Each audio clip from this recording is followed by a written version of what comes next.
Hello everyone, welcome to our YouTube channel. आज की video में हम बात करेंगे हम अपना फर्स्ट शेयर कैसे बाई करें। पिछली वीडियो में मैंने आपको बताया था स्टॉक एक्सचेंज क्या होता है। अगर आपने वो वीडियो नहीं देखी है तो डिस्क्रिप्शन में उसका लिंक है, you can watch it.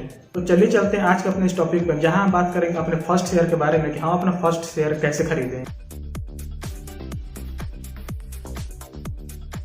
Welcome back everyone.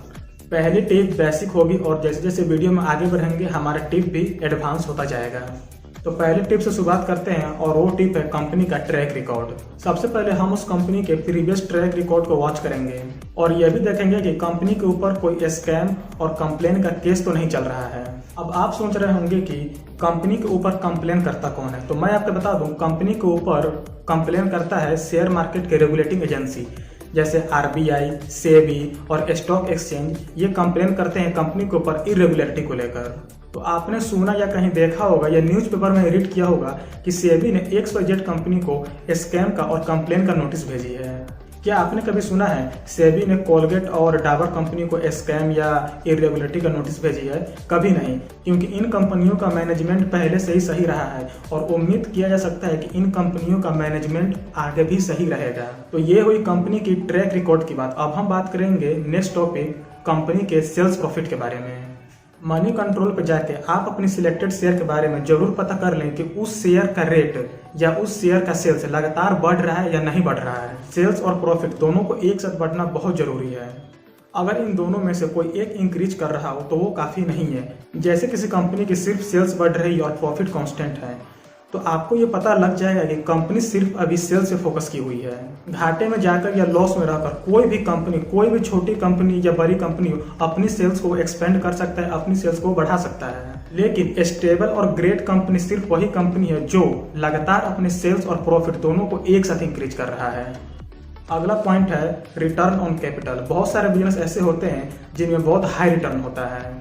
जैसा कि आपने 100 रुपये का सामान बेचा और 20 रुपये प्रॉफिट कमाया, तो इस 20 रुपये का प्रॉफिट का मतलब हुआ कि आप अपने उस बिजनेस में 20% मार्जिन देखा और इस मार्जिन को देखकर अच्छा भी लगता है कि ये हाई प्रॉफिट मार्जिन वाला बिजनेस है।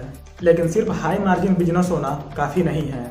कोई बिजनेस अच्छा या बुरा हम तभी डिटरमाइन करते हैं जब हमको ये बात मालूम होती है कि हमने उस बिजनेस में कितना पैसा इन्वेस्ट किया है, उस बिजनेस को लगातार चलाने में हमने कितना पैसा इन्वेस्ट किया है और उस इन्वेस्टमेंट में हमको कितना % रिटर्न मिला है।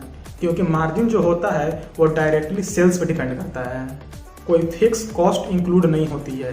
तो ये सब पता चलता है रिटर्न ऑन कैपिटल से। अगर इस स्टेटमेंट को हम एक सिंपल वे में बताया तो ये कहा जा सकता है कि हमने किसी बिजनेस या किसी स्टार्टअप को खड़ा करने में कितना पैसा इन्वेस्ट किया और उस इन्वेस्टमेंट से हमको कितना % मार्जिन मिला। इस स्टेटमेंट को अगर हम एक सिंपल लैंग्वेज में समझे तो ये हुआ कि हम किसी बिजनेस में कितना पैसा इन्वेस्ट किए और उस इन्वेस्टमेंट से हमको कितना % मार्जिन मिला। तो नेट प्रॉफिट मार्जिन और रिटर्न ऑन कैपिटल ये दोनों एक कंपनी के लिए अच्छा होना बहुत जरूरी है, क्योंकि यही नंबर डिटरमाइन करता है कि वह कंपनी आपके लिए कितना अच्छा है और कितना बुरा है। तो ऐसा भी हो सकता है कि उस कंपनी के हाइप को देखकर आप उस कंपनी से इंप्रेस हो गए हैं या उस प्रोडक्ट से आप इंप्रेस हो गए हैं और आप प्लानिंग कर रहे हैं कि हम उस कंपनी के प्रोडक्ट को या उस कंपनी के शेयर को बाई करें। तो इसे जांचने के लिए हमें उस कंपनी के बारे में एनालिसिस करना होगा। तो हमारा नेक्स्ट टॉपिक है कस्टमर सेटिस्फैक्शन। तो जरूरी है कि आप कस्टमर सेटिस्फैक्शन को जानें कि जो लोग इस शेयर को या इस कंपनी के शेयर को बाई किए हैं वो इस कंपनी के शेयर से या इस कंपनी से खुश हैं या नहीं है, वो दोबारा इस कंपनी के शेयर को खरीदेंगे या नहीं खरीदेंगे। तो अब आप ये सब कैसे समझेंगे और कैसे जानेंगे?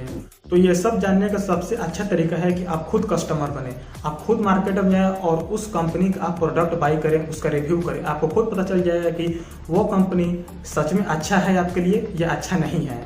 तो अब आप समझ गए होंगे कि पहला शेयर खरीदने के लिए हमें किन किन बातों को जानना जरूरी है। तो इस तरह के इन्फॉर्मेटिव वीडियो को देखने के लिए बने रहिए हमारे साथ। जब तक के लिए बाय बाय।